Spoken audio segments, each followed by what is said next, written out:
Bien, estimados colegas, buenas noches. Daremos inicio a esta nuestra segunda sesión.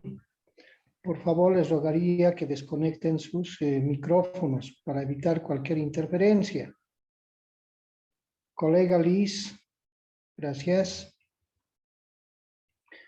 Bien, hemos venido en una primera sesión trabajando sobre lo que era la parte teórica. Vamos a darle continuidad para tener una mejor comprensión sobre lo que son los diseños cualitativos en la investigación. Uno de los elementos fundamentales que tenemos que considerar en todo este proceso es justamente esto que está referido al estado de arte. ¿Qué implica esto del estado de arte? Es la revisión de la literatura referida a nuestro tema. Es decir, podemos revisar libros, artículos, tesis, monografías, publicaciones de prensa, algunas ponencias para algunos congresos, qué sé yo. Entonces hay tantos documentos que pueden ser elaborados referidos a nuestro tema. Obviamente no siempre va a ser trabajado en nuestro contexto de estudio, sino que esto es generado en las diferentes partes del mundo, ya sea a partir de la iniciativa de las universidades o a partir de algunas otras instituciones abocadas a la investigación o simplemente por la producción que han generado los profesionales de manera independiente. Entonces, el estado de arte, ¿qué es lo que permite al investigador? ¿Por qué es fundamental que revisemos toda esta información literaria? Justamente para tener conocimiento del tema que intentamos estudiar. Porque imagínense, digamos, entrar a trabajar un tema de investigación, llámese tesis de maestría o tesis doctoral, donde no tengamos conocimiento alguno sobre el tema, que tengamos simplemente ciertas sospechas. Entonces, eso nos va a llevar directamente al fracaso. ¿Por qué? Porque no tenemos información de respaldo, no dominamos, no conocemos el tema en su esencia, ¿no? Tanto a nivel nacional como internacional. Pensamos que a partir de nuestra sospecha que tenemos, estamos encarando de una manera adecuada todo este trabajo de investigación que se estaría generando. Entonces, por eso la importancia de trabajar con el estado de arte. Producto de estas lecturas que vamos a hacer, de estas distintas fuentes, vamos a poder tomar conocimiento cuán importante había sido el tocar esta temática que hemos elegido nosotros. ¿Cómo lo han encarado en otros contextos esta temática? ¿Desde qué ámbitos disciplinares? ¿Con qué corrientes de pensamiento han enfocado este tema de estudio? ¿Con qué tipo de métodos? ¿Qué cosas han logrado? Si está vigente o no la temática que intentamos estudiar. Entonces, miren, todos estos elementos nos permiten a nosotros a tener un conocimiento real. Por eso les digo acá en la finalidad de la revisión bibliográfica, producto de esta verificación, vamos a ver si el tema que intentamos estudiar ha sido ya abordado o no en otros contextos o en el contexto que intentamos estudiar nosotros. Por otro lado, nos permite conocer en qué situación se encuentra el tema y los debates que ha generado o está generando en la actualidad. Nos va a permitir a delimitar con mayor precisión nuestro tema. Vamos a entrar a profundizar la cuestión metodológica, las cuestiones técnicas. Y en función de todas esas lecturas que vamos a realizar, vamos a poder elegir cuál de estas fuentes literarias son las más idóneas para que se los tome en cuenta en el proceso de investigación que estamos encarando. Entonces, como verán, esta revisión bibliográfica, no se había referido solamente, como en algunos casos he visto, que tienen que revisar siempre sí o sí tesis de maestrías o tesis doctorales. Ahí tenemos ya un criterio totalmente errado. Alguien entendió de esa manera y producto de eso prácticamente entraron a equivocarse, ¿no? Entonces hay que tener cuidado en todo ese proceso. Si me permiten, por favor, un momentito, se ha ido la energía eléctrica. Quisiera revisar qué pasó exactamente. Ya, entonces se me cortó la luz en la casa. Por favor, les pido unos minutitos solamente para...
Disculpas, había sido una desconexión desde la palanca.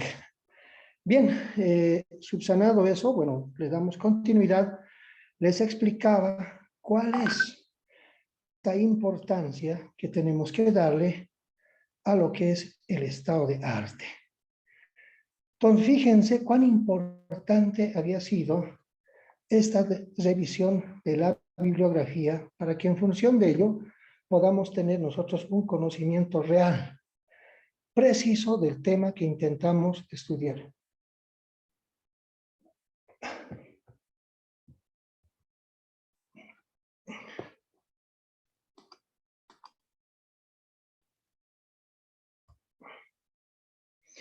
Siguiendo con lo que es la importancia del estado de arte, vamos a indicar que cuando redactamos todo este subtítulo que se llama el estado de arte, que generalmente no se coloca como subtítulo, sino que es la parte introductoria en lo que es el marco teórico o en la investigación cualitativa, como se lo conoce, la fundamentación teórica.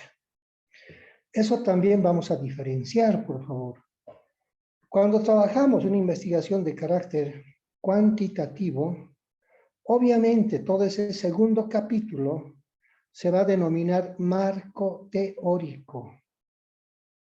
¿Por qué se llama marco teórico? Porque en la investigación cuantitativa lo que necesitamos es partir con una posición teórica ya totalmente definida, clarificada. En cambio, en la investigación cualitativa, partimos con referentes teóricos. Por eso ese capítulo no se llama marco teórico, se llama fundamentación teórica o referentes teóricos, dependiendo del formato que haya elaborado la universidad. Entonces ahí nos vamos a regir en función del formato que nos dé la universidad misma en sí para hacer estos trabajos. Entonces, ¿en qué consiste, les decía, el estado de arte? En presentar un resumen sucinto y claro, donde pongamos en relieve los aportes que hemos identificado en relación al tema que estamos estudiando. Esos aportes que han elaborado investigadores de otros contextos, de otros ámbitos disciplinares o bien desde la disciplina que nosotros estamos encarando nuestra investigación. Por otro lado, nos permite hacer un balance sobre los debates existentes y los vacíos. Eso es lo que tenemos que aclarar. Y en muchos casos he visto en las tesis doctorales, cuando presentan este estado del arte, solamente se rigen a presentar lo que es el vaciado de los datos, lo que comúnmente hacemos como fichajes. Y eso no es hacer estado del arte. Eso es para nosotros. Cuando estamos extrayendo la información, cuando estamos leyendo, obviamente que vamos sistematizando eso en unas fichitas, ¿ya? Que eso puede ser, digamos, elaborado en función de nuestros intereses. Pero muchas veces, como les digo, solamente presentan eso, ¿no? Y además, alguien les ha dicho que tienen que presentar 3 tesis internacionales, 3 tesis nacionales. Eso no dice lo que es la elaboración del marco teórico. El marco teórico, como les decía, es poner a la palestra de los alcances que se han logrado a partir de las diferentes investigaciones. Tenemos que presentar esa argumentación. Por eso en el punto 1 les digo presentar un resumen sucinto y claro. ¿No ve?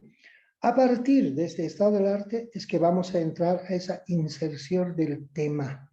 Nos vamos a volver ya en especialistas. Vamos a ser, digamos, quienes dominemos la temática. Para eso nos sirve el estado del arte.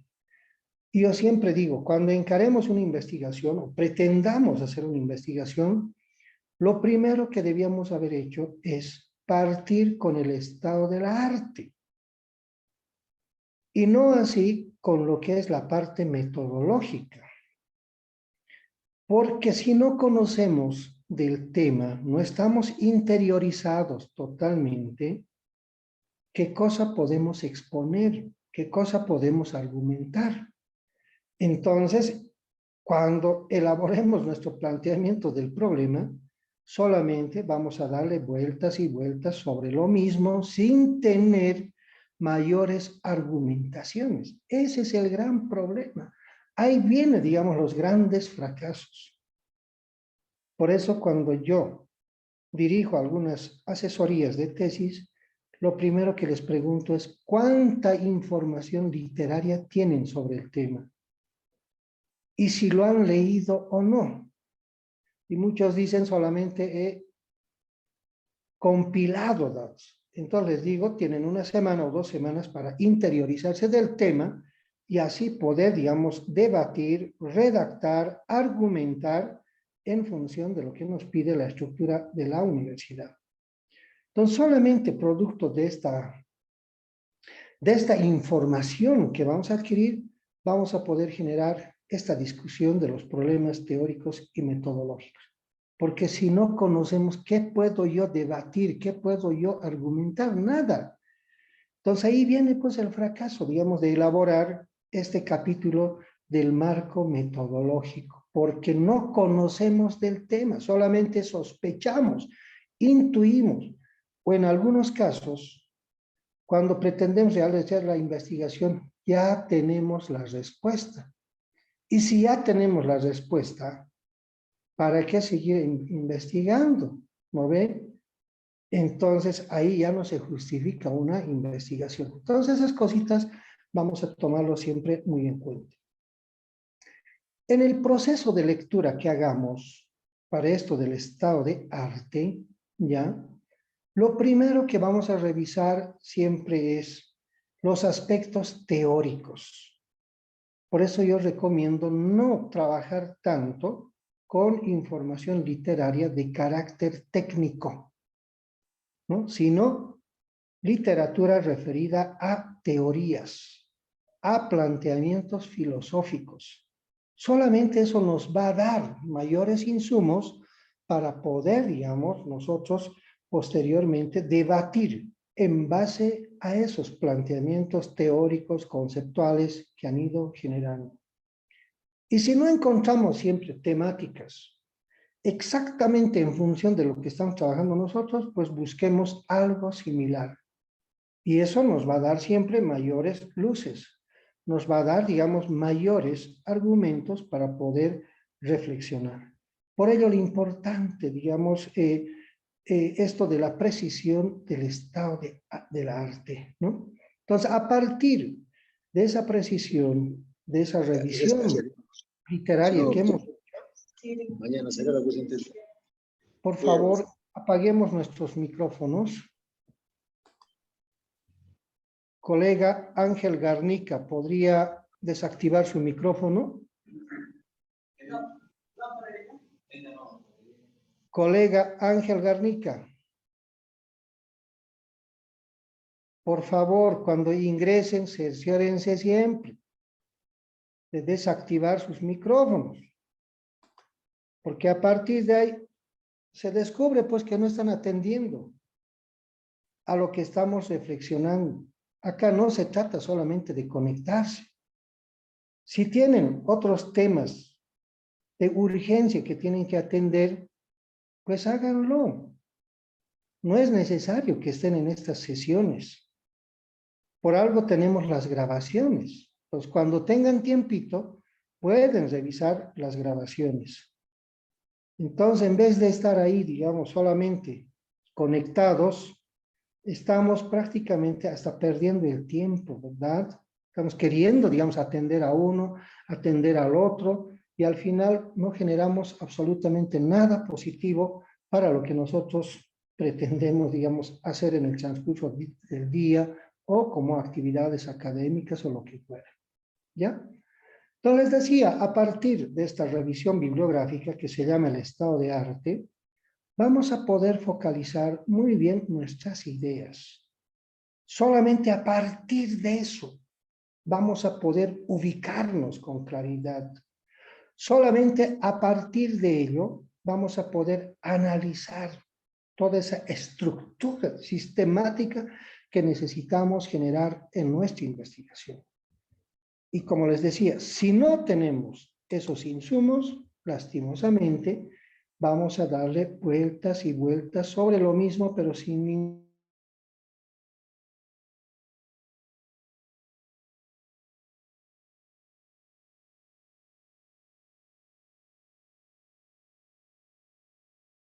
ningún hacer, digamos, algo que nosotros generemos en función de lo que pretendemos trabajar.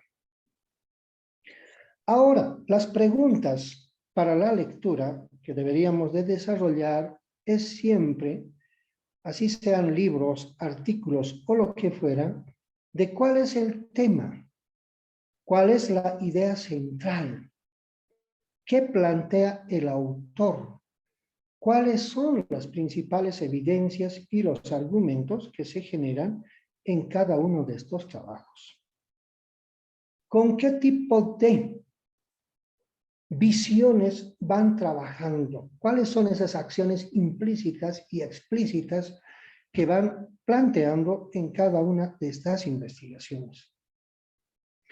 ¿Y cuán veraces son todas estas evidencias que nos plantean?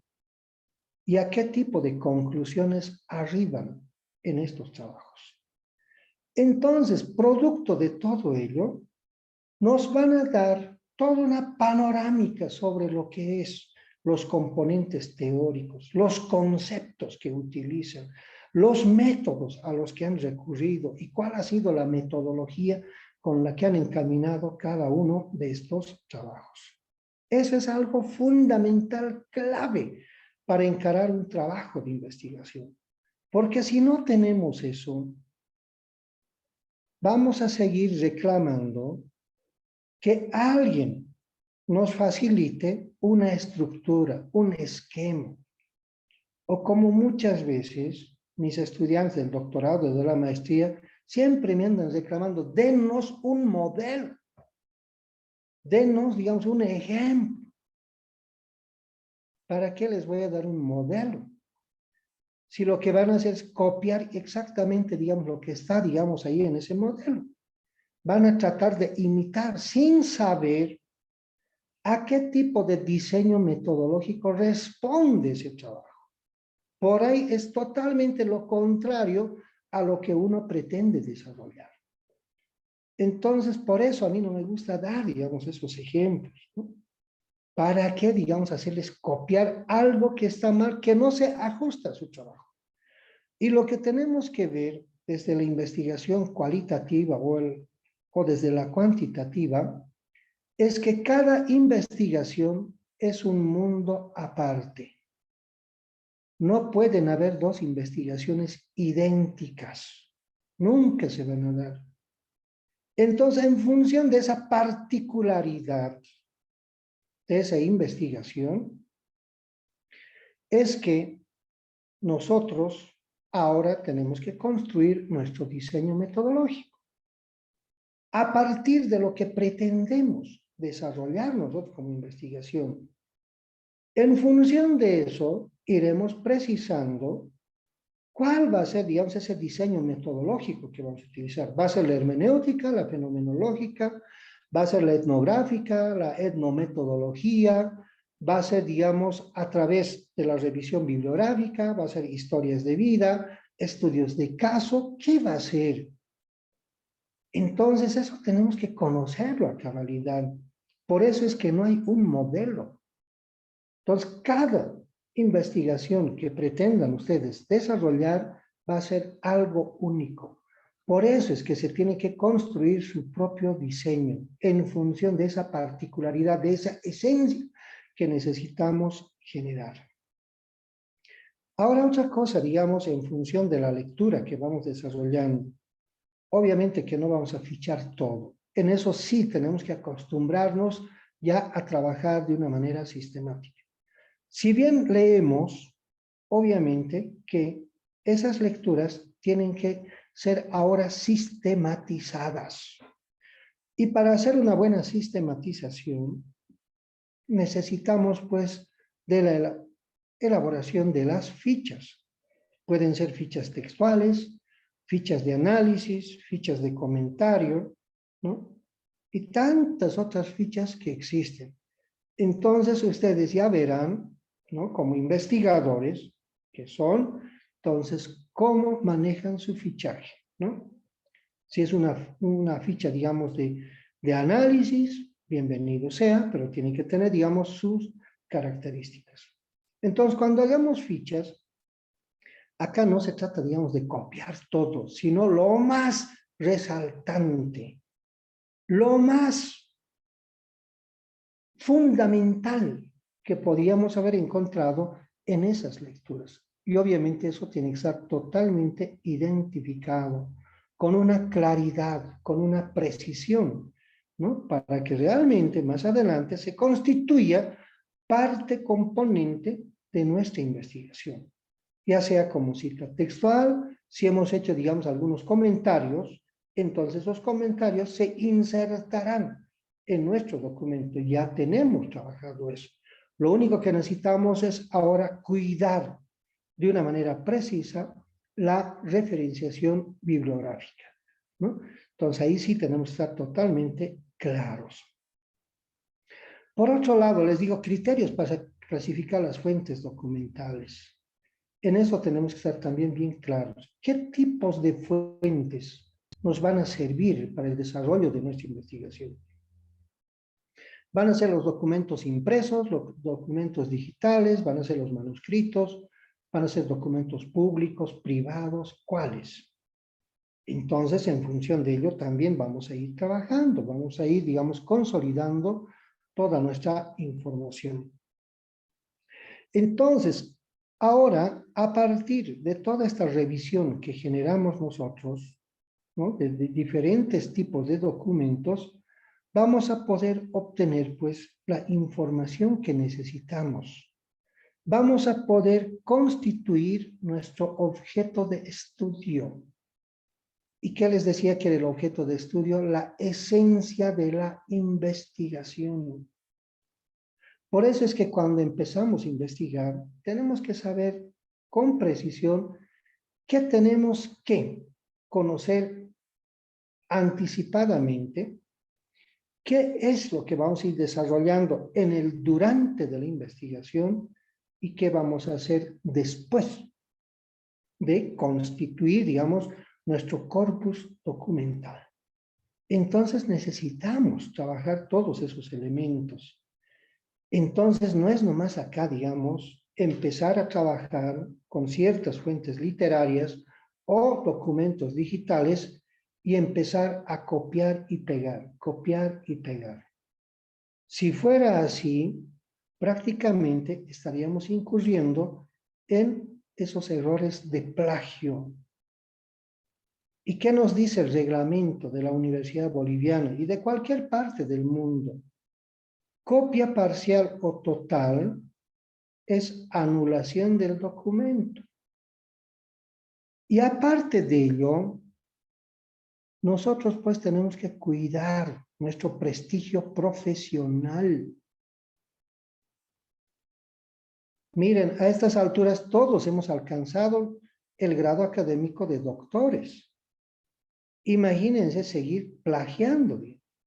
Eso prácticamente va a liquidar todo ese prestigio académico que hemos ganado hasta este momento. Basta que la comunidad académica o la comunidad científica nos detecte que hacemos plagios, aunque sea así chiquititos, de una línea, de 2 líneas, ya no vamos a ser creíbles. Siempre nos van a señalar con el dedo. Siempre vamos a ser susceptibles, digamos, a ser negados, a no ser tomados en cuenta. Pero cuando trabajamos de una manera precisa, trabajando con una alta rigurosidad metodológica, entonces ahí sí hacemos prevalecer nuestras investigaciones, hacemos prevalecer nuestra preparación académica, nuestros conocimientos metodológicos. Porque caso contrario, vamos a quedar prácticamente en sujetos nada creíbles. Y por lo tanto, todo el esfuerzo que hemos venido haciendo hasta acá va a desmoronarse solamente por no haber cuidado esos elementos.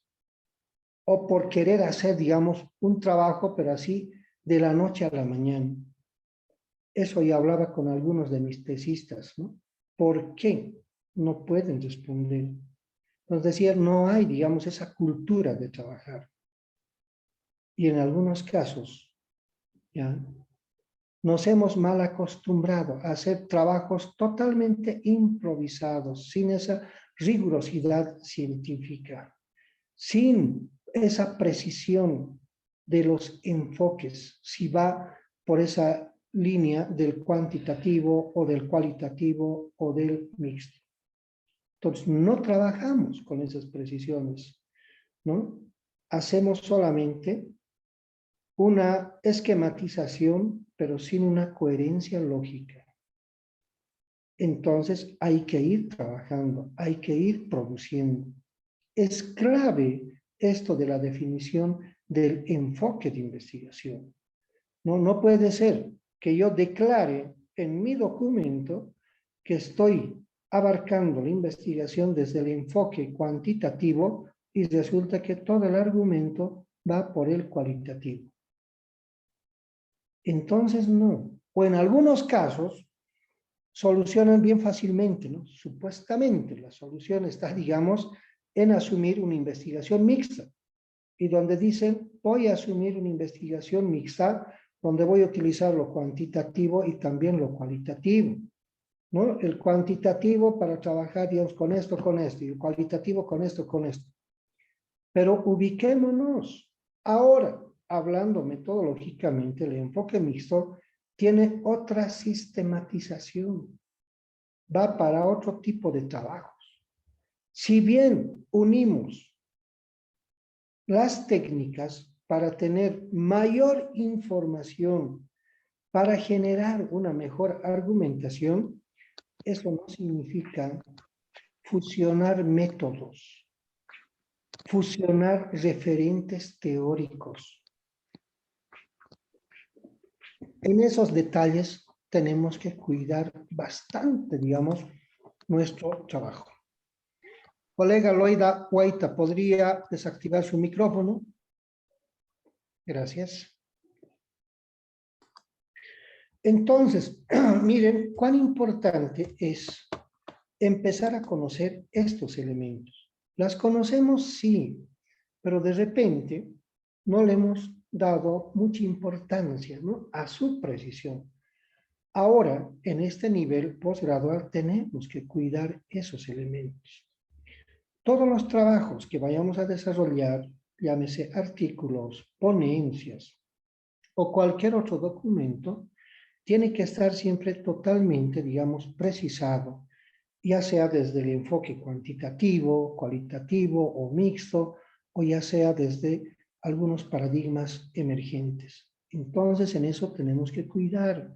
Les decía, tiene que haber un hilo conductor, tiene que haber una coherencia. No es solamente acá el cumplimiento de una cierta tarea, ¿no?, sino que acá se trata, digamos, de cuidar todos esos elementos que van a constituir el buen desarrollo metodológico de nuestro trabajo. Por eso es importante, digamos, revisar esta información que estamos adquiriendo a partir de las diferentes fuentes. ¿Cómo se ha manejado esa información? ¿Cómo se ha construido? ¿Cómo a partir de un dato se ha convertido en información y eso ahora tiene que constituirse ya en un conocimiento científico? ¿Cómo hemos identificado esas contradicciones que en muchos casos existen, digamos, entre una investigación y la otra? ¿No? ¿Cómo hemos verificado todos estos procesos en cuanto al nivel de objetividad que alcanzan cada uno de estos trabajos que se van a ir desarrollando? ¿Cómo comprobamos, ¿no?, la verdadera precisión a la que han llegado todos estos análisis generados en estas investigaciones? Entonces, eso es lo que nos interesa conocer a nosotros. Y en función de ello, ¿no?, de todo lo que nosotros ahora vamos sistematizando, vamos analizando, vamos reflexionando, vamos planteando nuestras propias posturas, ahora, ¿cómo comunicamos todo eso? Y esa comunicación obviamente es en función de lo que venimos trabajando. En el caso de la formación doctoral, por ejemplo, podemos escribir un artículo sobre lo que ha sido esto de la revisión del estado de arte. Sí. ¿De cuánta información hemos encontrado? Podemos clasificar toda esa información y podemos hacer un artículo de revisión bibliográfica. Miren, ahí ya tenemos uno. Y si estamos trabajando nuestro diseño metodológico o el marco metodológico, podemos plantear un otro artículo, ¿no?, del cómo se han encarado estos procedimientos metodológicos en estas investigaciones. ¿En qué se ha coincidido? ¿En qué discrepan? ¿Por qué discrepan? Entonces, todos esos elementos son fundamentales para nosotros, ¿verdad? Entonces, ahora hay que comunicar, como les decía, nuestros trabajos, que puede ser a través de algunas conferencias, producto de la publicación, les decía, de sus trabajos, pero hay que socializar. No basta, digamos, con que elaboremos nuestros artículos ya y solamente eso se quede como un cumplimiento de actividades, sino que ahora hay que mostrar a la sociedad, al mundo académico, del por qué hemos escrito de esa manera. ¿No ven? Entonces, en algún momento nos van a convocar. Y ahí tenemos que explicar, digamos, con absoluta claridad, cuál es nuestro planteamiento, en qué nos hemos basado, cuáles son esos nuestros sustentos teóricos, cuáles son esos cimientos que hemos ido consolidando. Y con lo que les decía de mi último libro que he producido, el día miércoles yo tengo que, digamos, explicar todo eso. Así nomás es. Y eso obviamente va a ser difundido a través de un canal de televisión. Entonces, si no trabajamos de esa manera, estamos prácticamente entrando con ciertas desventajas. Lo que les decía, ¿qué nos mantiene vivos a nosotros como profesionales formados en estos niveles? Llámese del doctorado o del postdoctorado. ¿Qué nos hace que estemos vigentes? ¿El estar mostrando a cada rato nuestro título? No.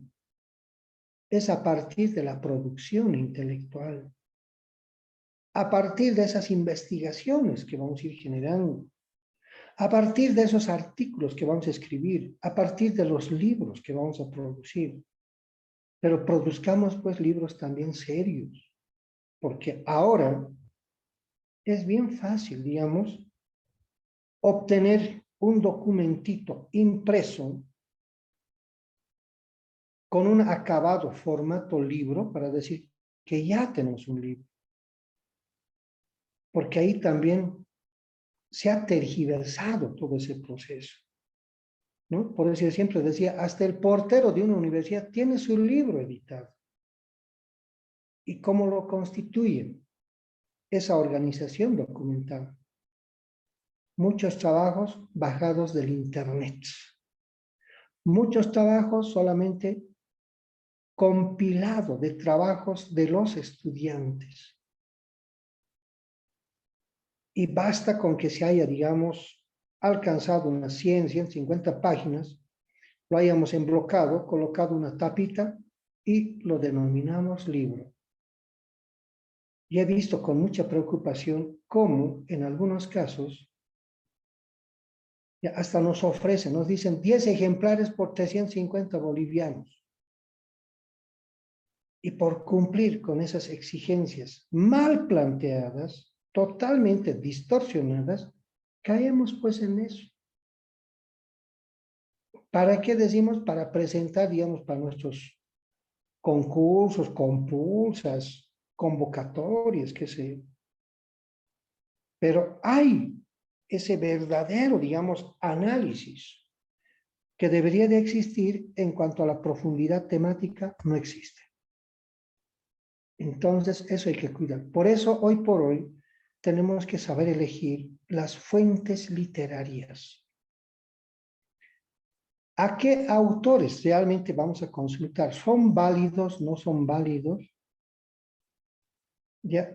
¿Tienen autoridad para escribir sobre eso? ¿O es que solamente han hecho un trabajo así muy a la ligera? Entonces, por eso es que en una primera fase de la lectura vamos a iniciar siempre con una lectura exploratoria. ¿Para qué? Para indagar. Para ver cómo se ubica el tema en el contexto donde nosotros necesitamos desarrollar. En una segunda fase, ya entramos a la lectura selectiva para ubicar las partes más relevantes. En una tercera fase, la lectura analítica, in extenso. En una cuarta fase, la lectura crítica para establecer un debate con los conceptos extraídos. Entonces necesitamos trabajar eso, necesitamos desarrollar. Tenemos que tener, digamos, esa praxis de cómo hacer estas lecturas, ¿no? Para darle, digamos, un mayor aprovechamiento a toda esa información que hemos ido generando. Y las fuentes bibliográficas de las que nos podemos valer son estos, ¿no? Libros, revistas científicas, artículos generados, no siempre en revistas científicas, sino en otros medios, ponencias, los sitios web y tantos otros que existen, ¿no? Entonces, solamente producto de ello vamos a poder nosotros a tener esos insumos. Por otro lado, es importante, digamos, que nosotros tomemos conciencia sobre el manejo de la información. ¿Cuál es esa información a la que hemos accedido todos nosotros? producto de esas lecturas. ¿Cómo hemos hecho ese rastreo, ¿no?, de las palabras claves? ¿Cómo hemos organizado esos autores? ¿Cómo los hemos seleccionado? ¿Y cómo hemos hecho esos fichajes, ¿no?, esas extracciones de las partes que necesitamos para posteriormente, digamos, integrarlos? ¿Ya? Y cómo ahora tenemos que, digamos, manejar toda esa información, cómo lo sistematizamos, si no es a través de fichas. Con la ayuda de la tecnología podemos también organizarnos, ¿no ve? Entonces, ya hay a nuestro alcance diferentes mecanismos y tenemos que almacenar, obviamente, esto no siempre, digamos, de manera física, sino también de manera digital. No tenemos todos estos elementos que se muestran en la gráfica en la nube, pues, ¿no ve? Entonces, podemos nosotros desarrollar todos esos elementos. Entonces, ahora en la investigación cualitativa, no siempre vamos a extraer la información de las fuentes escritas. Evidentemente, eso a nosotros nos da una pauta, nos da, digamos, un adentramiento a lo que tiene que ser la precisión del conocimiento temático. Para la investigación cualitativa, lo más importante para nosotros es los actores sociales. Entender a partir de ella cuáles son sus sentimientos, qué buscan, cuáles son sus proyecciones. Entonces, analizamos toda esa información y en base a ello planteamos lo que tiene que ser el desarrollo argumentativo de nosotros, ¿no?, de lo que hemos deducido, de lo que hemos decodificado, producto de ese contacto que hemos tenido con los actores sociales. Entonces, la información literaria nos ha servido como un preámbulo para entender, para ir al contexto de estudio con un conocimiento base. Porque en muchos casos, cuando vamos a ese entorno social, puede ser que estos actores sociales o los sujetos sociales nos estén sesgando la información, nos estén dando una información totalmente nada real. Entonces, como ya tenemos nosotros ese conocimiento, vamos a poder desechar o redireccionar, digamos, todo este proceso de recolección de los datos y de la información. Entonces, por eso es importante el conocimiento de todo ese proceso de desarrollo metodológico. Por eso es que debemos de anotar todo, debemos de revisar absolutamente todo, resaltar, digamos, las cosas más importantes que hemos encontrado producto de estas lecturas. No solamente de esa manera podemos nosotros entrar a un proceso de cualificación de nuestros trabajos, ¿verdad? Entonces, si no hacemos todo ese procedimiento, lastimosamente no vamos a llegar mucho en cuanto a lo que va a ser la generación del nuevo conocimiento. Miren cuán importante había sido esto de la revisión literaria para un investigador. Por eso es que les decía, tenemos que estar constantemente leyendo, constantemente revisando esas informaciones para ver qué cosa nos plantean, cuáles son esos elementos, ¿no?, teóricos, conceptuales, metodológicos. Entonces, solamente producto de esta revisión vamos a tener esa orientación. Caso contrario, vamos a empezar a inventarnos, vamos a idealizar solamente el tema de investigación. Necesitamos conocer nosotros todo en su esencia. Por eso también se van a preparar muy bien en cuanto a lo que es las citas bibliográficas, la referenciación bibliográfica. Ahora, evidentemente, contamos con la tecnología y podemos acudir a esos otros programas, que sé yo, el Zotero, digamos, para poder hacer la referenciación, pero no siempre te brinda toda esa precisión como lo hacemos de manera manual. Y en esa parte, yo siempre recomiendo que lo pueden hacer de manera artesanal. ¿Qué necesitamos colocar en estas citas bibliográficas? El apellido del autor. Necesitamos colocar el año de la publicación del documento y lo más importante, la página. Y generalmente estos programas, si no lo adecuas, si no lo programas, ya si no haces todo ese proceso de sistematización, solamente te va a colocar el apellido del autor y el año.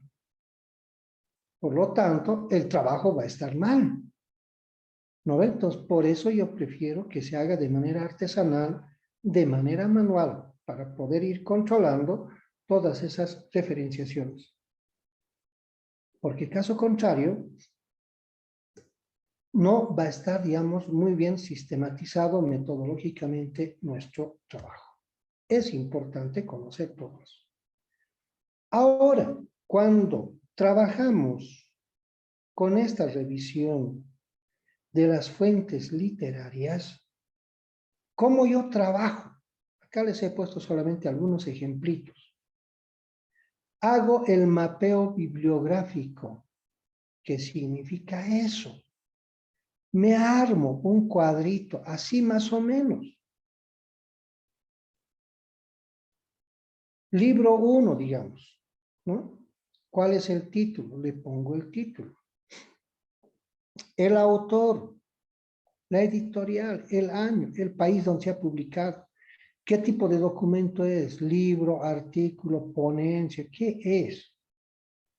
Ahora viene, digamos, lo más importante. ¿Qué sustento teórico plantea? Por algo hemos revisado, hemos leído.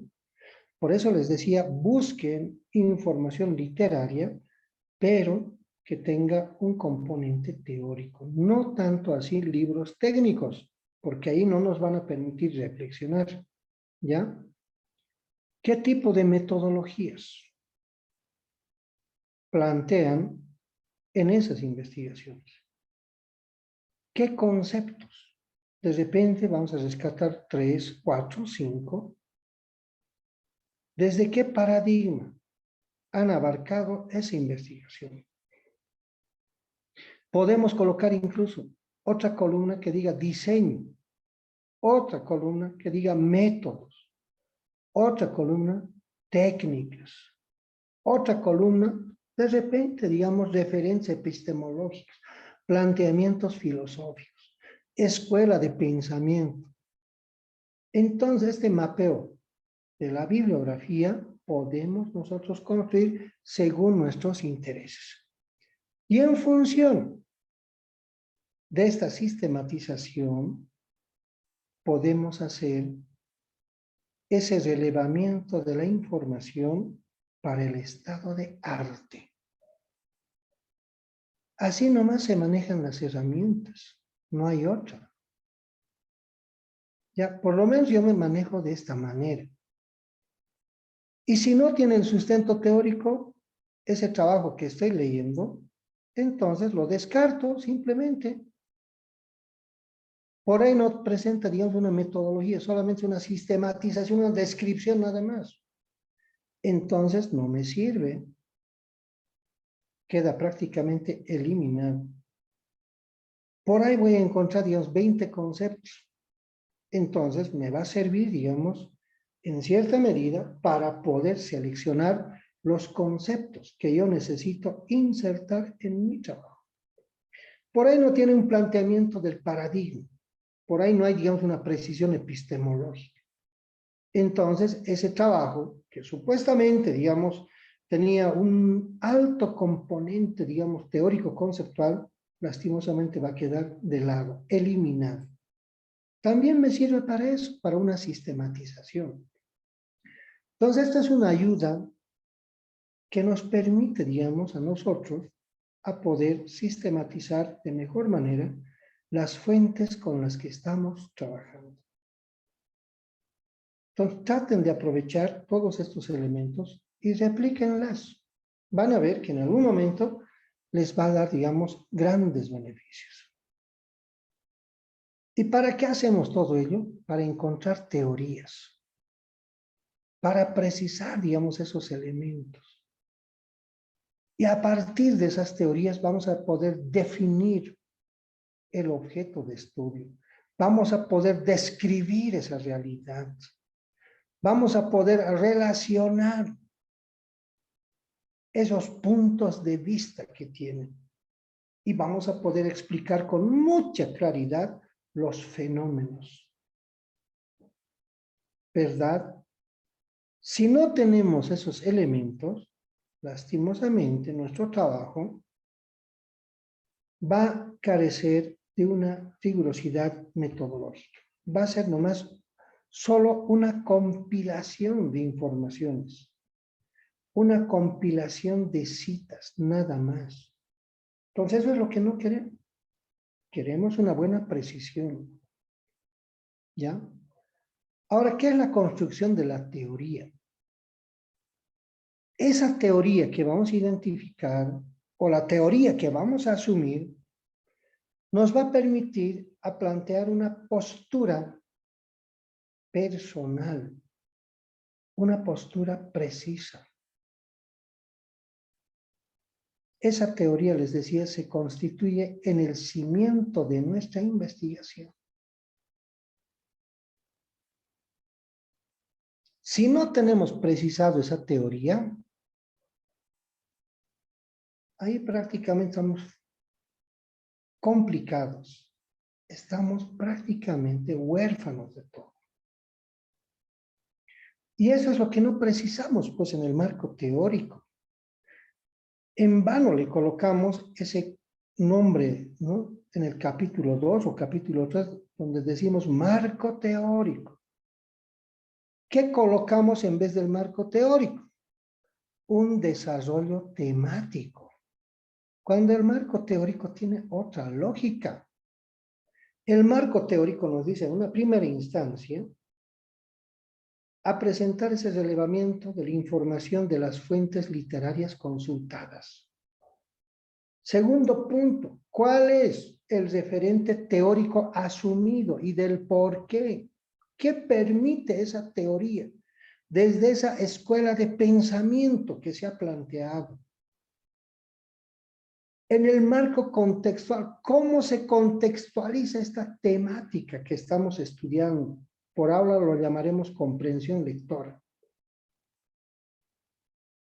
El marco histórico, ¿desde cuándo se empezó a trabajar esto de la comprensión lectora? ¿Quiénes han sido los pioneros de todo esto? ¿Y cómo ha evolucionado en el mundo entero y cómo lo hemos asumido nosotros? En el marco normativo, ¿de qué leyes, de qué partes de la Constitución Política del Estado nos agarramos para darle un mayor sustento a nuestro trabajo? ¿Verdad? Entonces ahí consultamos no solamente la Constitución, consultamos las leyes, los decretos, algunas resoluciones administrativas, algunos reglamentos. Entonces, acá no se trata de copiar todo eso, sino de explicar, de fundamentar del por qué me estoy agarrando de esas normativas, de esas leyes. ¿En qué me aportan en mi trabajo? ¿Verdad? Y luego el marco institucional, que es presentar al contexto que hemos elegido para nuestra investigación. Es todo eso lo que se llama el marco teórico. Por lo tanto, el marco teórico no había sido un desarrollo de subtítulos en relación al tema. Y como les digo, a veces confundimos, manejamos de esa manera, ¿ya? No hay un verdadero marco teórico, tan solamente un listado de temas. Entonces eso no nos lleva a ningún lado. Eso más al contrario, nos hace perder credibilidad en el trabajo. Por eso es que vamos a siempre a constituir de la forma más precisa nuestros trabajos de investigación. Cualquier que sea el tipo de trabajo que estemos desarrollando, ¿no? Generalmente nosotros ahora vamos a trabajar lo que se llaman los artículos. Y para eso, pues, tenemos que cuidar todos esos elementos, ¿no? Esa sistematización teórica. Les decía, esta que se va a constituir en el cimiento.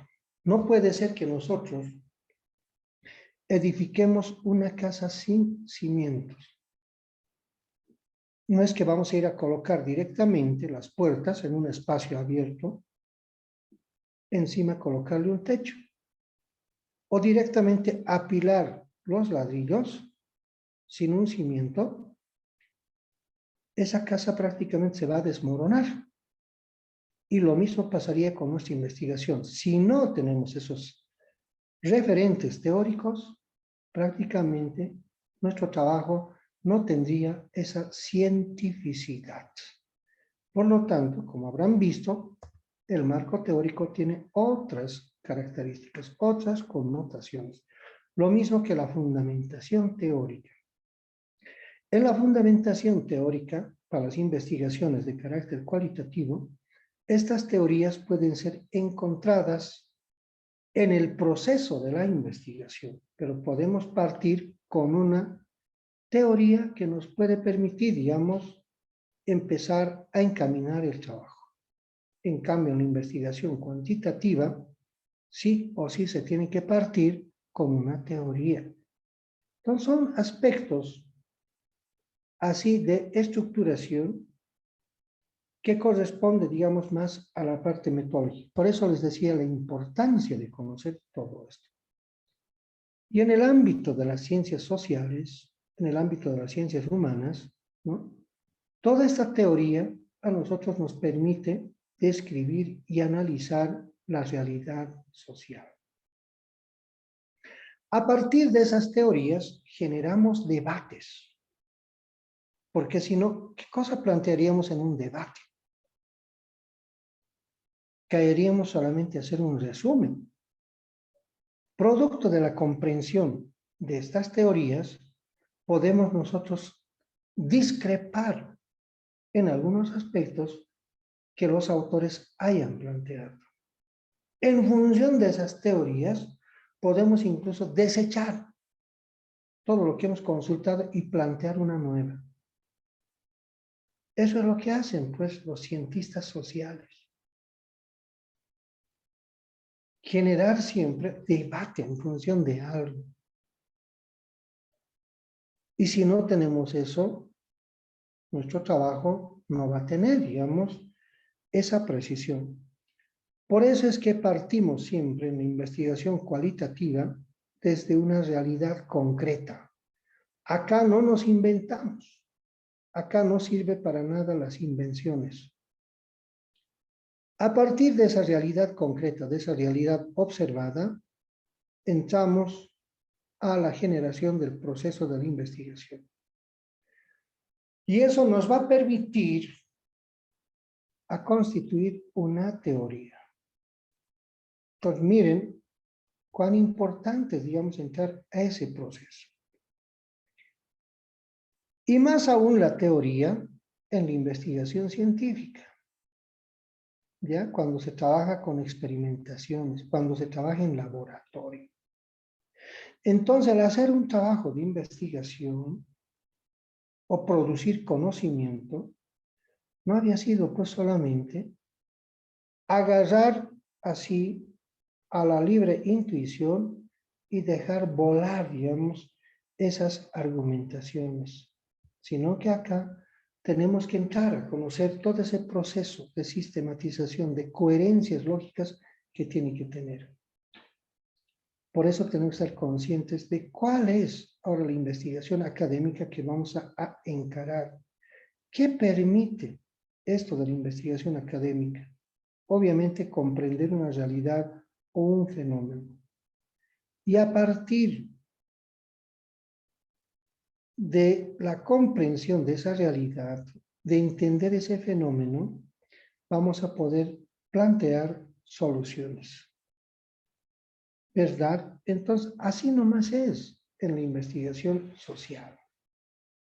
Por eso es que no vamos a llegar a las generalizaciones, porque trabajamos con sujetos sociales, no trabajamos con objetos. Por eso solamente vamos a llegar a un nivel de comprensión, a un cierto nivel de acercamiento a la verdad.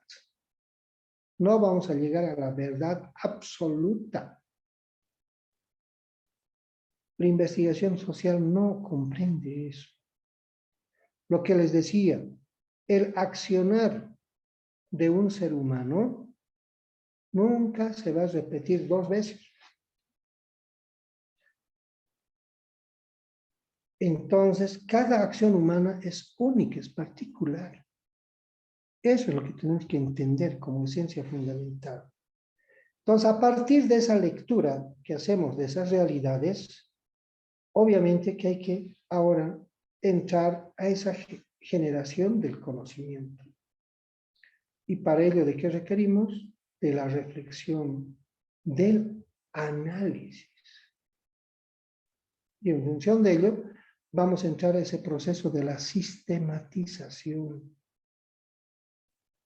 Y esa sistematización que tiene que cuadrar con esa identificación del problema. Y acá les vuelvo a recalcar, si no hay problema, simplemente no hay investigación. Muchas veces solamente manejamos las soluciones, sin saber a qué problema responde esa investigación. Entonces, así nomás nos manejamos. Por eso es importante saber a cabalidad qué es el método. ¿Qué nos permite el método? Seguir un camino. El método es como llegar de la Ceja del Alto a la Universidad Pública del Alto. ¿En qué medio vamos a ir? ¿Por qué vías?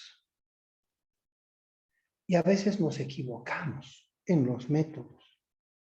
Decimos que desde la Ceja del Alto hasta la zona de Villa Esperanza, donde está la Universidad Pública del Alto, vamos a llegar en tren. Y todavía lo justificamos. Y algunos somos más osados. Decimos que vamos a ir en avión. Cosa que eso es irreal. Otros peor. Dicen que vamos a ir en barco. Cuando desconocemos la realidad por completo. Ahí vienen pues las invenciones. Esas investigaciones que muchas veces solamente son idealizadas, inventadas, que no responden a una realidad en concreto. No responden a una problemática en esencia. Por eso les decía, a veces partimos con la solución sin saber de dónde sale ni a qué contexto responde. Entonces el método nos dice qué camino vamos a seguir en función de lo que pretendemos alcanzar nosotros. Y en función de este método vamos a precisar las técnicas, los instrumentos, la manera de analizar esos datos que vamos a obtener. Por eso les decía, pues acá no hay un recetario único, no hay una fórmula mágica que nos diga, esta es la receta, esta es la matriz, paso 1, haga esto, paso 2, tal cosa. Acá la investigación social, la investigación cualitativa, es totalmente particularizada. No es como la investigación cuantitativa, donde podemos seguir, digamos, un esquema, una matriz. ¿Ya? Entonces, eso también vamos a cuidar bastante, ¿no? Entonces, acá les digo, la metodología en la investigación cualitativa implica la utilización y recogida de una gran variedad de información. ¿Y cómo recogemos esa información? Mediante entrevistas, mediante observaciones, mediante documentos, mediante la palabra hablada, mediante las acciones de los sujetos sociales. Ahora hay que entender, digamos, esos significados que se han ido generando. Eso es algo bien fundamental, ¿ya? Por eso el diseño en la investigación cualitativa se constituye en un método de investigación para estudiar el comportamiento y los hábitos humanos. Eso es lo que les decía. Y el diseño de investigación que nos permite trabajar de manera ordenada para alcanzar esos objetivos.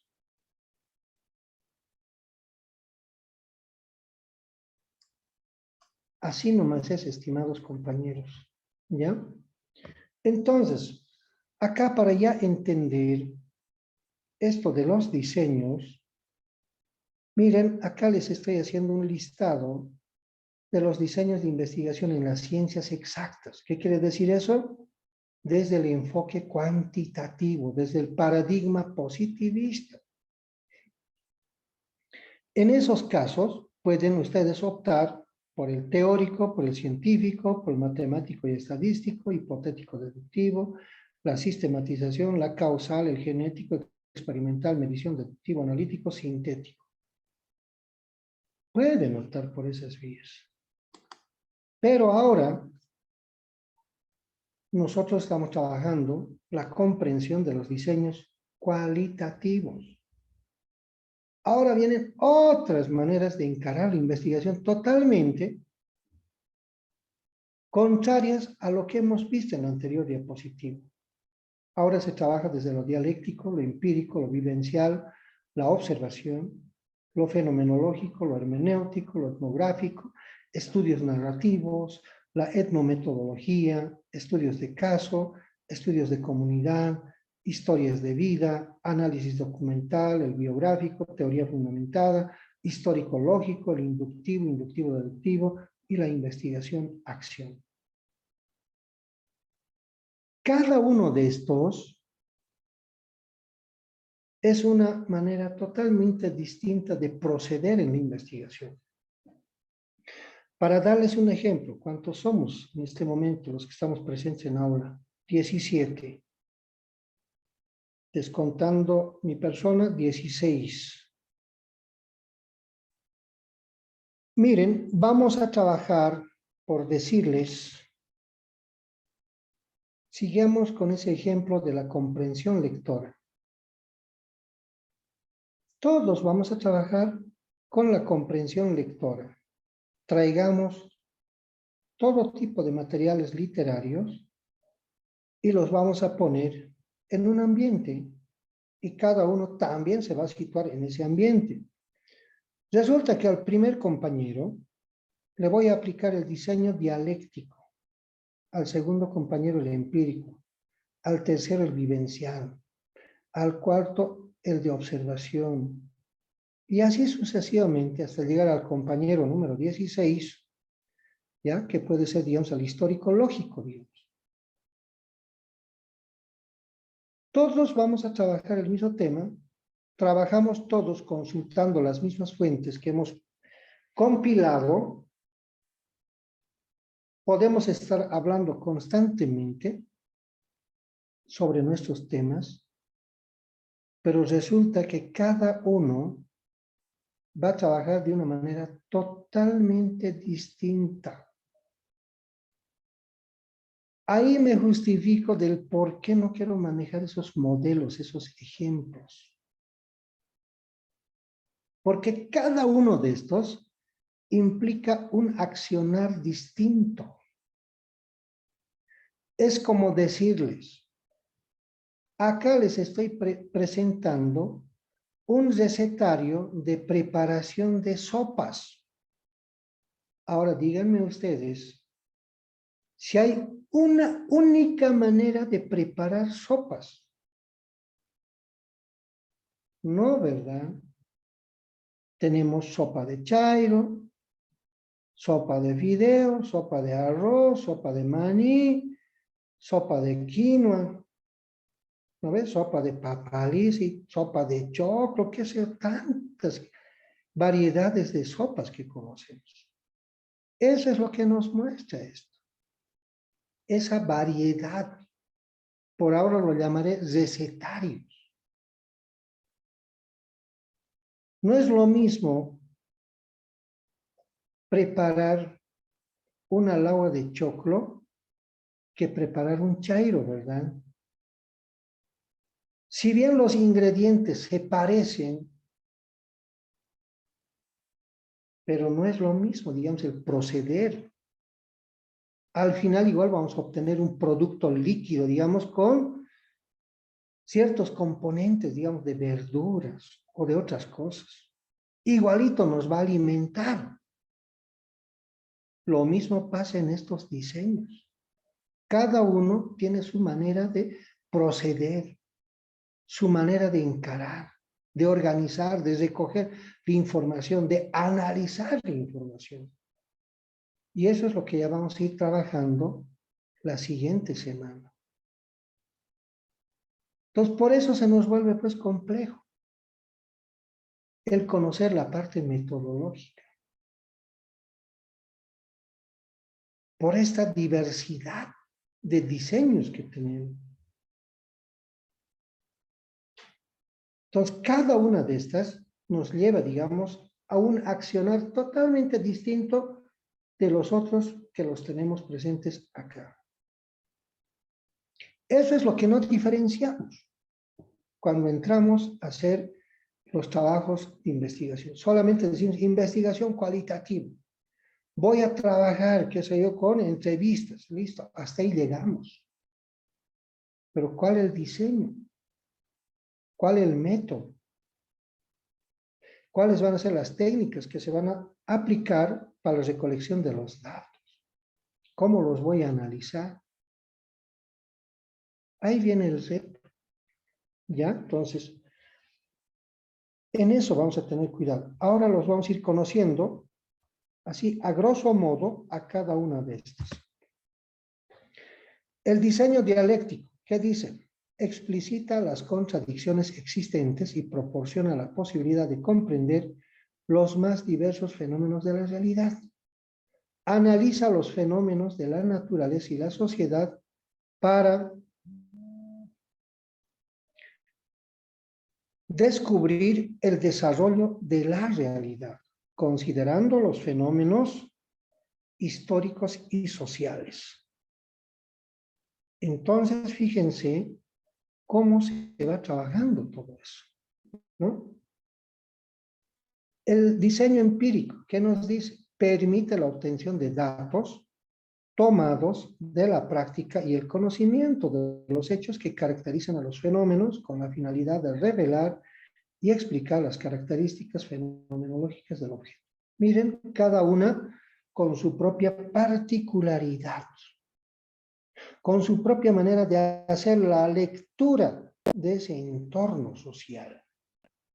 Diseño vivencial, ¿qué nos dice? Se rige a partir de la experiencia de la vida, la cotidianidad y la vivencia. Destaca con mayor énfasis lo individual y lo subjetivo. Las técnicas a utilizarse son la grabación de conversaciones y anécdotas personales, entre otros. Miren que ya tiene otra lógica de encaminar el trabajo. Diseño de la observación, ¿qué nos dice? Permite obtener datos de la realidad objetiva mediante la percepción directa del objeto en distintos momentos. Al inicio se utiliza para el diagnóstico y al final para predecir las tendencias y el desarrollo de los fenómenos. Y si nos vamos con el diseño fenomenológico, nos dice que sistematiza la subjetividad. Busca conocer los significados que los individuos muestran producto de su experiencia. Explora los fenómenos humanos, en cuanto a sus significados vividos, existenciales y sus pensamientos. Y el diseño hermenéutico dice que parte de la esencia, que el ser humano es por naturaleza interpretativo. No hay verdad absoluta, sino la hermenéutica dice la verdad en función de la reconstrucción. Busca insertar cada uno de los elementos a partir del todo y el todo a partir de lo particular entre un hecho y el contexto. ¿No? Como se darán cuenta, cada una de estas difiere una de la otra, ¿verdad? Nos muestran qué cosas se analizan. Significados, acciones, pensamientos, interacciones que se estudian y cómo lo sistematizamos. Por eso se vuelve pues un poquito complejo el estudiar, digamos, a partir de lo cualitativo. Por eso en las universidades le tenemos terror. Y lo que queremos es alguien que nos dé, digamos, solamente una matriz donde nos diga, paso 1, haga tal cosa, paso 2, tal cosa, y ya.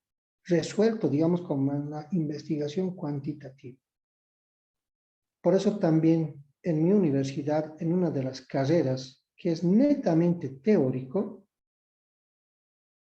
por no identificar estos elementos, trabajan de una manera errónea con el enfoque cuantitativo, cuando están estudiando, comprendiendo las acciones humanas. ¿Qué nos dice el diseño etnográfico?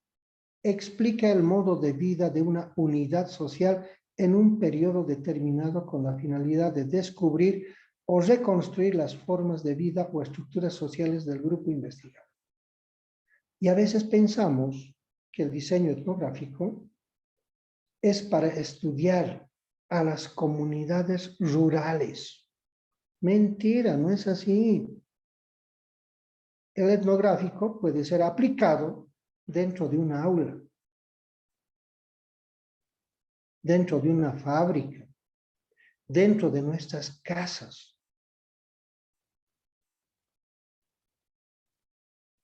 ¿Qué exactamente explica? La vida de una unidad social. No dice, pues, en el área rural. Estudiar, digamos, a los aborígenes. No dice eso. Estudiar a las etnias. No nos dice eso. Sino que nos dice cómo comprendemos una unidad social, una organización de personas. Entonces, hay que entender eso a cabalidad. Diseño de estudios narrativos. ¿Qué nos dice? Contribuye a la difusión de una vertiente de conocimiento, da cuenta de dónde deriva, cuál ha sido el desarrollo de la investigación narrativa y sus rasgos novedosos dentro del panorama de las ciencias sociales y humanas, que es otra manera de encarar la investigación que difiere totalmente del etnográfico. La etnometodología. Miren que entra a estudiar otra cosa que nada tiene que ver con la anterior. Dice, analiza las actividades cotidianas haciéndolas visiblemente racionales y comunicables. No le interesa el significado subjetivo, sino entender cómo esta interacción se organiza. Ojo, estudia las rutinas de la cotidianidad en lugar de los acontecimientos destacados. Y si fuera estudio de casos, ¿qué nos dice? Estudia un caso con profundidad, cuyo propósito es comprender de manera profunda la realidad singular individual, a comprender la familia, el grupo, la institución social o la comunidad. Nos dice también que es particular, descriptivo, heurístico e inductivo. Miren cómo se llega, digamos, ya a entrar a una precisión de esas miradas. Estudios de comunidad. ¿Qué nos dice? Da mayor protagonismo a los miembros de la comunidad como destinatarios del cambio social. Tienen participación activa en la administración de los cuestionarios, las muestras y las entrevistas, en función del trato igualitario. A este tipo de investigación también se lo llama acción social. O las historias de vida, que tiene mucha importancia para la cultura y el arte. Permite hacer estudios descriptivos por utilizar la bibliografía activa y pasiva. Se apoya en la historia de vida, la síntesis, la inducción y la deducción para el análisis del contenido. O el análisis documental, que es otra manera de encarar un proceso investigativo, que nos dice que consiste en seleccionar referentes teóricos relevantes de un documento a fin de expresar su contenido sin ambigüedades. Este método permite consolidar el marco teórico, conceptual y referencial. O podemos estudiar también el diseño biográfico. En este caso muestra el testimonio subjetivo de una persona mediante un relato autobiográfico. Los materiales utilizados son documentos personales, registros, autobiografías, diarios personales, fotografías, películas, videos, objetos personales, encuestas, relatos. Son diversas las maneras de trabajar. ¿No ven? O la teoría fundamental. ¿Qué nos dice? Que permite generar teoría al establecer un análisis a partir de herramientas metodológicas distintas como el muestreo teórico. Acá ya no hay un muestreo de personas, sino muestreo teórico. Y la relación de comparaciones constantes, que entra a otro tipo de proceso investigativo. Si estuvieran trabajando con este diseño y me colocan población y muestra, si fuera tesis, directamente van a la reprobación.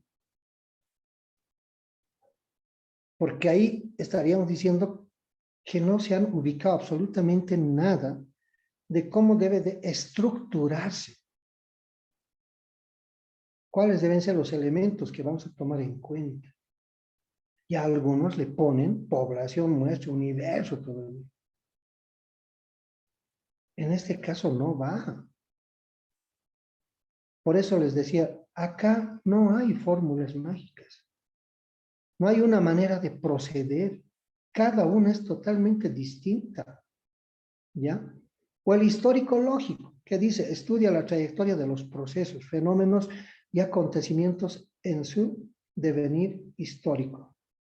Mientras que el metodológico investiga las leyes generales y el desarrollo de los fenómenos. ¿Verdad? Entonces, cada uno trabaja de distinta manera. O el inductivo, que nos dice que parte de la observación y contrastación de los hechos para la obtención de las conclusiones generales a partir de las suposiciones particulares. Requiere de un razonamiento mental, que es la intuición, observación, experimentación, análisis, comparación y abstracción. Además de la ejemplificación, la generalización, la conclusión o la ley a la que arribamos. ¿Para qué? Para generalizar los datos. O el diseño inductivo-deductivo, que nos dice que el conocimiento se construye a partir de la intuición, observación, análisis, comparación, abstracción, generalización, definición, fijación, demostración, sinopsis y aplicación. Ahora, un poquito para que nos ubiquemos, así como les he mostrado del cuantitativo, también ahora les mostraré de la investigación mixta, que es la investigación-acción. ¿Para qué sirven estos diseños de enfoque mixto? Para transformar un medio social, producto de un problema que se ha identificado en ese entorno. Lo que se busca acá es la autorreflexión de los actores sociales. Se llega a debatir, se llega, digamos, a reflexionar, se llega a un consenso. Y ese consenso nos tiene que llevar ¿a qué? a generar cambios. Entonces, así nomás tenemos que trabajar. Y ahora es importante, digamos, precisar cuáles son esas diferencias entre el cuantitativo y el cualitativo. ¿Qué les digo acá? Que el cuantitativo tiene como esencia trabajar con hipótesis. Ojo, para probar o refutar una realidad dada. En cambio, la investigación cualitativa trabaja en función de captar y explicar los significados del por qué se suscitan. Son dos cosas totalmente distintas. En la primera, que se trabaja con datos numéricos, y en la segunda, que se trabaja con datos orales. En la primera, que se trabaja con hipótesis, en la segunda, que se trabaja con idea a defender. Si alguien elabora un trabajo de carácter cualitativo y le pone hipótesis y además le complementa con operacionalización de las variables, ahí sí hay que prácticamente replantear todo. Eso nos estaría prácticamente develando que no tenemos conocimiento absolutamente de nada. Por eso la importancia de conocer estas ciencias. Por eso he querido reflexionar, digamos, en estas dos primeras sesiones, toda esta parte teórica, metodológica que es fundamental, para luego entrar, digamos, ya a mostrarles en qué consisten cada uno de estos diseños. Y acá está, digamos, claramente precisado esas diferencias, ¿no?, entre lo cuantitativo y lo cualitativo. ¿Qué trabaja lo uno y qué trabaja lo otro? Que no había sido lo mismo, ¿ya? Entonces sí, lo vamos a revisar. Luego, la integración de los métodos. Miren, si no precisamos de un buen método en nuestras investigaciones, lastimosamente, nuestro trabajo no va a adquirir, digamos, esa rigurosidad científica.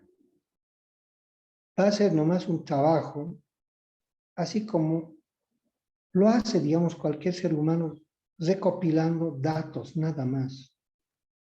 Toda una compilación de información. En otras palabras, solamente el haber juntado ciertos elementos. En un trabajo de investigación, lo que necesitamos es conocer cuál es la postura del investigador y no que nos haga leer qué piensa Juan Pérez, qué piensa Perico de los Palotes. Juan Pérez y Perico de los Palotes no conocen nuestra realidad, no conocen nuestro contexto, entonces mal pueden ellos plantear algo que no conocen, o en muchos casos ya no están presentes en este mundo. Y nosotros les seguimos utilizando para que nos los hablen. Eso no es lo correcto. Por eso es que tenemos que ubicarnos exactamente qué es lo que queremos, bajo qué enfoque. ¿Ya? Y acá les digo el abordaje teórico en la investigación cualitativa. ¿Qué implica? Encarar una forma de pensar, una manera particular de acercarse al objeto de estudio. Entonces la teoría, lo que les decía, nos permite generar ese cimiento para entrar a ese proceso de argumentación. Sin teoría, nuestro trabajo se desmorona. No tendría ese esqueleto, solamente estaría, digamos, constituido de pura carne. Y eso no va a ser, digamos, nada estable. Entonces, por eso necesitamos de esa precisión teórica, ¿ya? Entonces, aquí hay un concepto de lo que es una investigación social. Eso lo van a revisar, ¿ya? Acá vámonos directamente al abordaje teórico. Les decía que este abordaje teórico nos permite un ordenamiento lógico y secuencial de los elementos teóricos. Entonces, ¿eso de dónde emerge? De la revisión del estado de arte. Tenemos que tener esa capacidad de precisión, ¿ya? Entonces, sin ello no vamos a poder analizar. Porque cuando entramos en un proceso de debate, siempre nos agarramos, ¿no?, de algunos autores. Decimos, fulano de tal, tal como plantea, según su postura teórica, ¿no ve? Yo me adscribo, planteo, me sustento, digamos, en esas posiciones. Entonces, así nomás tiene que ser, no hay otra alternativa. ¿Ya? Y aparte de ello, esta teoría nos va a permitir a constituir ese corpus de conceptos. Nos va a aclarar. Y tiene que haber, digamos, ese nexo, esa conexión entre la teoría y los conceptos y el paradigma. Si hay un divorcio, entonces nuestro trabajo no cumple con los requisitos. Eso es lo que observa, digamos, el tutor, el que les revisa. Así nomás es.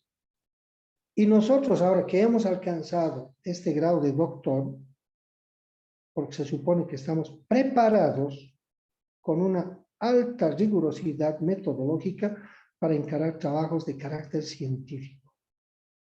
Ahora lo que nos toca es un poquito más reflexionar y poner en práctica todos esos conocimientos.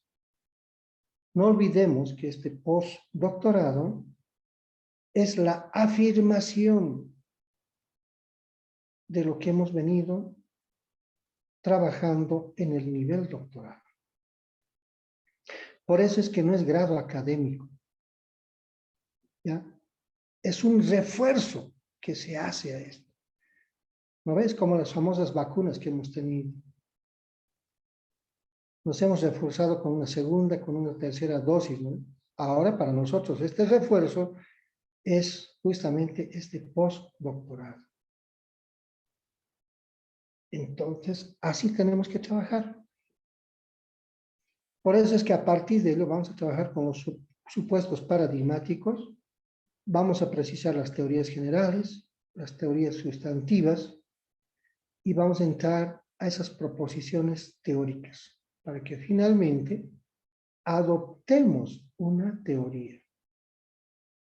Y acá les decía en algún momento, tenemos que aprendernos de quienes profesan la fe religiosa. Ellos asumen una posición religiosa y todo su accionar gira en torno a él. ¿No ve?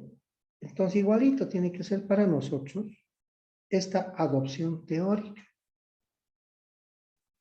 Por eso, pues, en el ámbito académico vamos a encontrar, cuando nosotros mismos decimos, no, ese es de tendencia marxista, ese tiene formación, digamos, no sé, trotskista, ¿no ve? Entonces estamos identificando.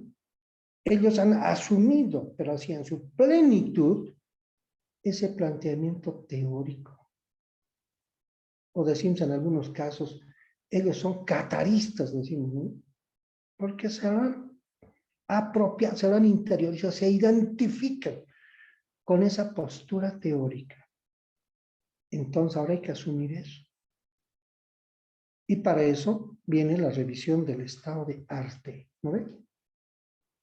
Por eso estos elementos teóricos nos van a permitir a generar esa sustentación del discurso literario que vamos a generar, ¿ya?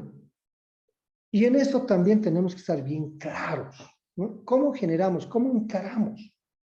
Por eso les decía, podemos tener distintos estudios. Fíjense, digamos, si el objeto de estudio es la currícula, les digo aquí, puede ser estudiado desde diferentes ámbitos. El economista, ¿qué va a estudiar? La oferta y demanda del producto y sus implicancias económicas. El sociólogo, ¿cómo lo va a encarar el acúlico? Va a establecer las relaciones sociales, y los efectos que ocasiona el objeto de estudio en el ámbito social. ¿Lo puede estudiar el químico? Sí, lo va a estudiar el acúlico, pero lo va a estudiar desde su composición y sus derivados.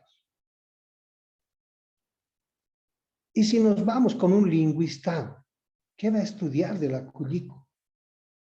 Esa representación simbólica, ¿no ve?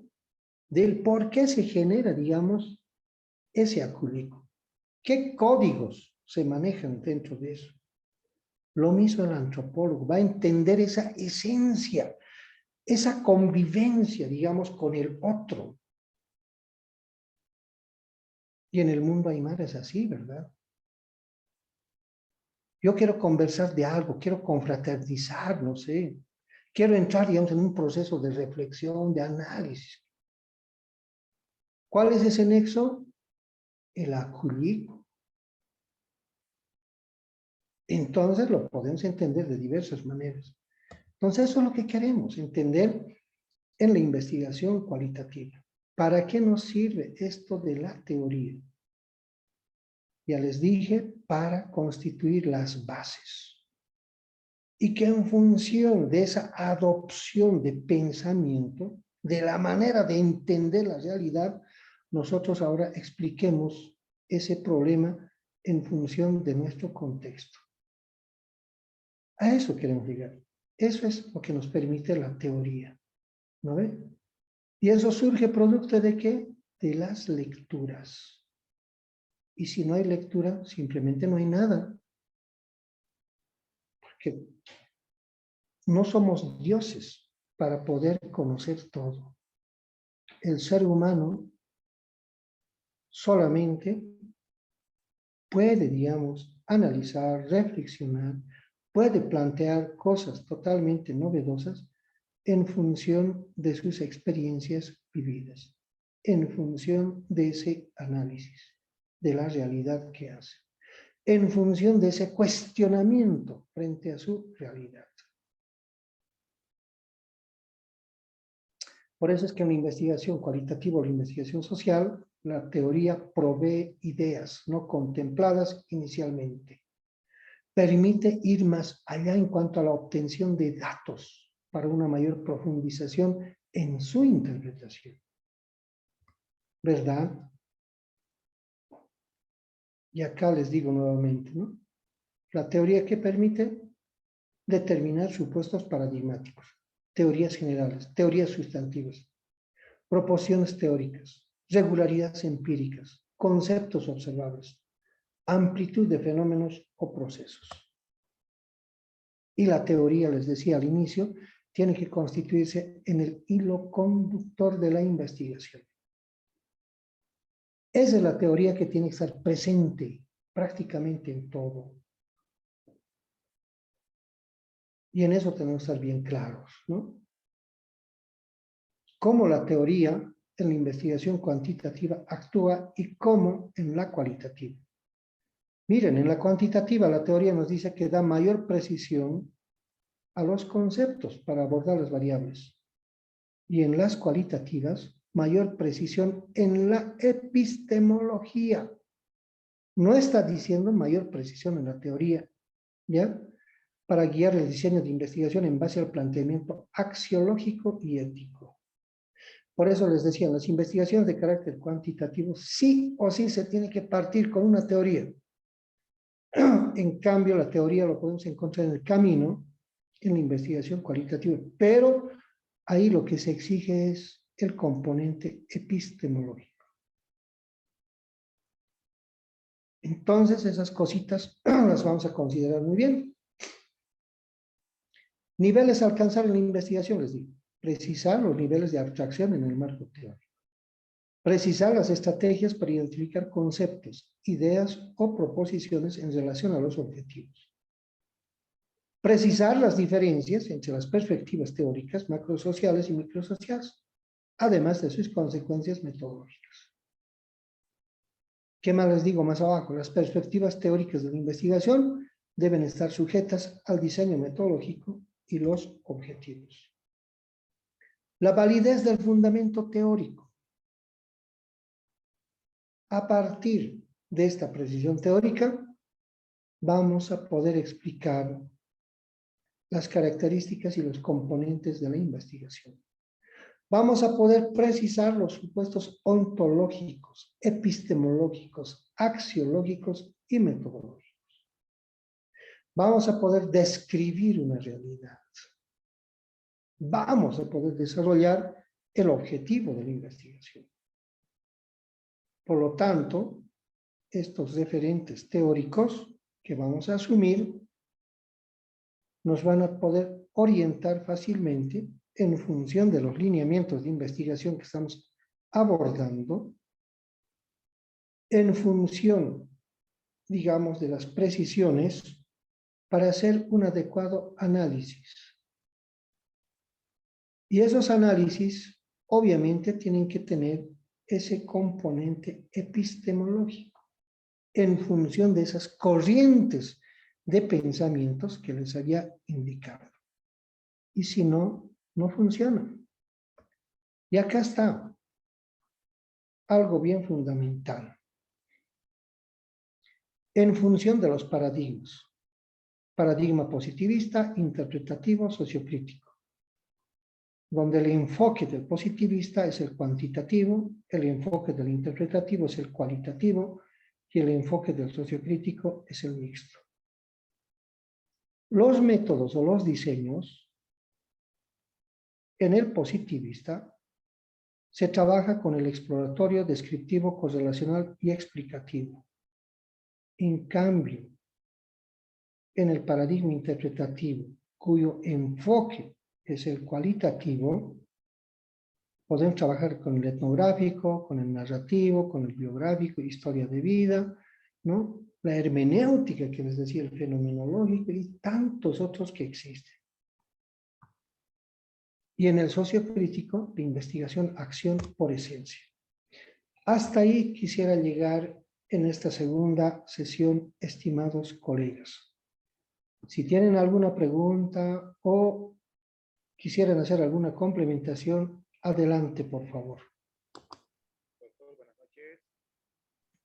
Buenas noches. Un poquito más fuerte, no se le escucha. Ahora me escucha, doctor. Ahora sí. Gracias, doctor. Quería hacerle una consulta con relación a los diseños de investigación cualitativa. Dentro de todo el listado que nos había presentado, no está lo que es la sistematización.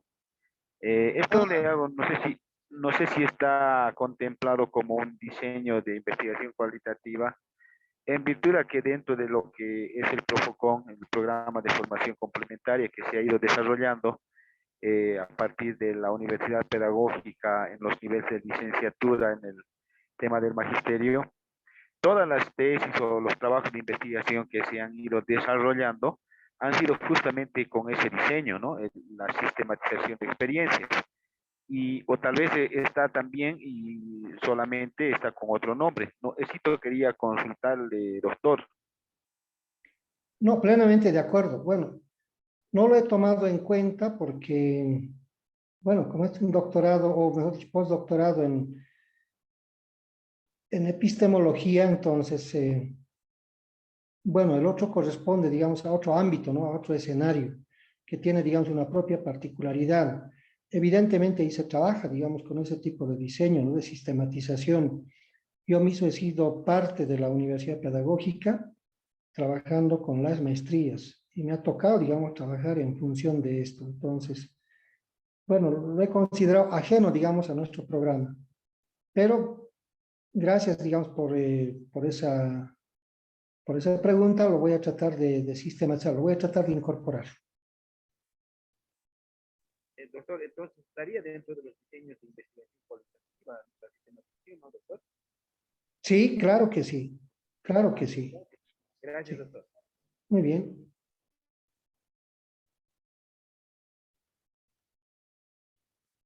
¿Alguna otra pregunta, estimados colegas? Doctor, buenas noches, doctor, compañero. Adelante. No sé, no le podía entender un poquito, si me podría explicar mejor la teoría fundamentada, doctor, Ah, por favor. miren, ya, miren, para la teoría fundamentada, que es, digamos, un método totalmente distinto a los demás. A ver, tratemos de comprender la educación a principios del siglo XX. Ahí no vamos a interactuar, digamos, con los actores sociales de ese momento. Ellos ya han desaparecido, ¿no ves? Entonces, ¿qué estudiamos? Pensamientos. Estudiamos teorías. Entonces, ahí les decía, ya no hay población y muestra. Ya no hay con quién interactuar. Ahí solamente nos vamos a ir a una revisión, digamos, de documentos, ¿no? Vamos a tratar de entender la esencia. ¿Cuál ha sido, digamos, el pensamiento del momento, ¿no? ¿Qué tipo de acciones políticas, ¿no? Educativas, sociales, han manejado en ese entonces? Y a partir de ella trabajamos eso. Entonces, para ello tenemos que buscar, pues, digamos, el apoyo metodológico que esté referido a ella. Y ahí quisiera, digamos, aprovechar para indicarles que cuando hagan una investigación, no trabajen con una fuente literaria con lo primero que pesquen en una biblioteca o con lo primero que pesquen en el internet. Imagínense, digamos, lo que hemos pescado es de Hernández Sampieri y otros, ¿no? Y queremos resolver nuestro trabajo con ello. No va a funcionar. Tenemos que estar bien seguros, digamos, de qué es lo que queremos hacer o qué diseño metodológico estamos aplicando. Y en función de eso, buscar la literatura de respaldo para que nos digan cómo se elabora. ¿No ven lo que hacía esa analogía? De decir, no busquen un recetario de cómo preparar, que sea un budín de chocolate para querer, digamos, cocinar una sopa de chairo. Entonces hay que buscar el recetario correcto. Entonces solamente en función de eso vamos a poder ubicarnos. ¿Algo más? Gracias, doctor. Colega Raquel.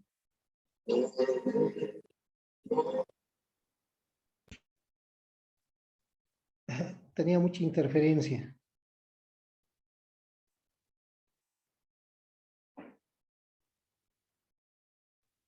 Doctor, un favor, Sí, ¿se podrá usted que es experto, doctor, para tener un poco más de conocimiento sobre las teorías positivistas y un poco de epistemología, será que perdón, me no le he puede dar entendido. ¿Podría aclararme otra vez? Le decía, doctor, como usted es un experto, tal vez nos podría dar una referencia bibliográfica, tal vez para poder profundizar más el punto epistemológico, para entender un poco más de los paradigmas, ya que más que todo creo que tenemos problemas en esa parte. De acuerdo. Lo voy a preparar para el día domingo. Le voy a pasar a coordinación para que lo pueda subir a plataforma. Por doctor, o si no, también nos puede dictar ahora para que también nosotros lo revisemos y busquemos, ¿no, doctor? Gracias, doctor. Se los voy a preparar, pierdan cuidado, o si no lo subo al grupo. Y de ahí lo van a poder descargar. Gracias, doctor. Muy bien. ¿Algo más, queridos colegas?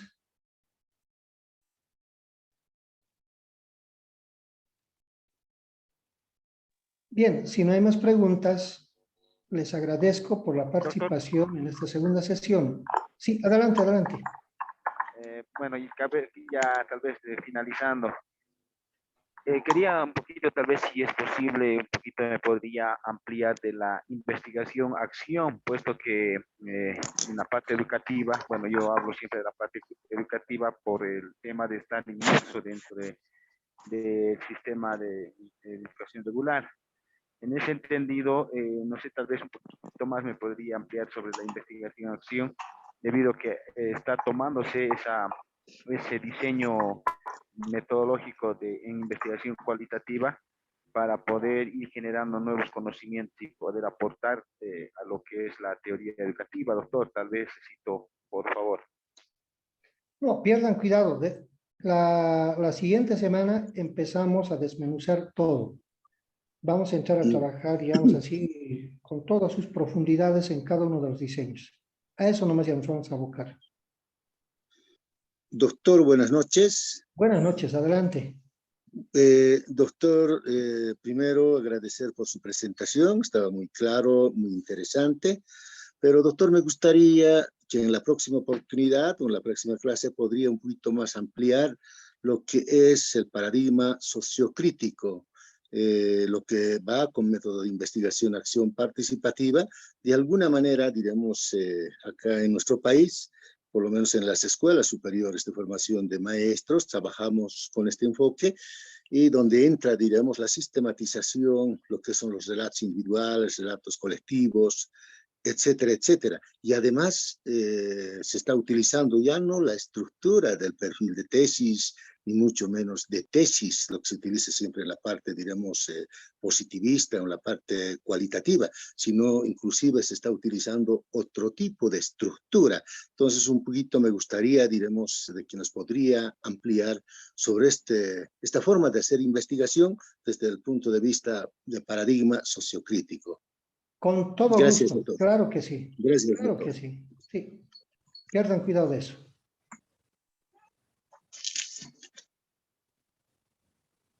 ¿Algo más, compañeros, colegas?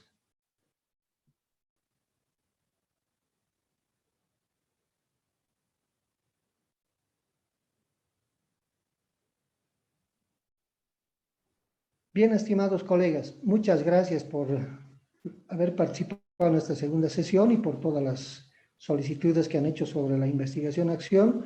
Ténganlo por seguro que lo vamos a ir ampliando toda esa información.